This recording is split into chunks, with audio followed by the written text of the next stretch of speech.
So the front end is basically whatever the user sees and interacts with, and the tools that we use for the front end are HTML for the structure, CSS for the styles, and JavaScript for the functionality of your website. Although JavaScript is a language, it's a programming language, and you can use it for even for backend for making programs and other stuff.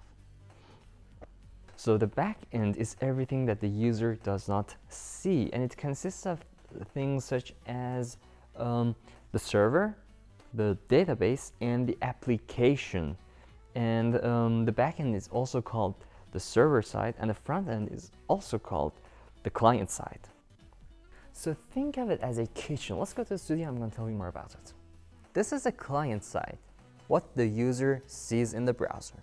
And he or she can interact with the website through JavaScript and see the information that's been displayed using HTML and CSS. Now on the back end, we have the kitchen, which is our server because it is the place where dishes get served. So when the client wants a brisket, for example, he or she sends a GET request through the browsers like Safari, Google Chrome, or Firefox.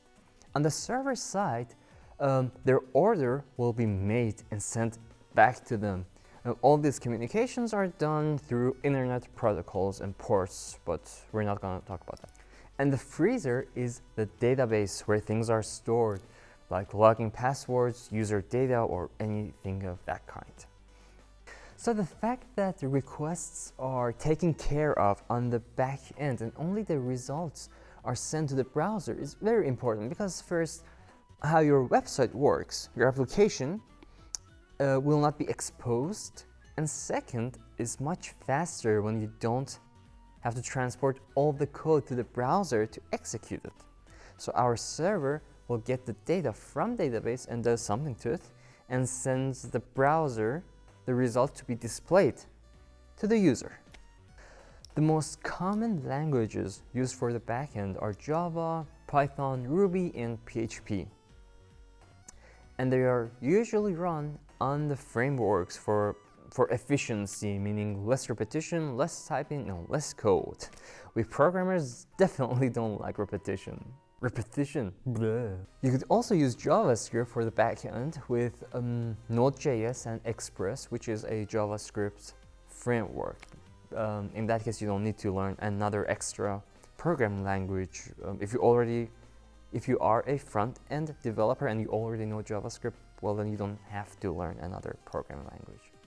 Why did I say that? That's not even related to this. Okay, it's kind of related. It wasn't in the script though. No, it wasn't. It wasn't in the script. Well, here you have it. That was it. I hope you enjoyed. I hope I could help. And yeah, well, that was it. Just bye.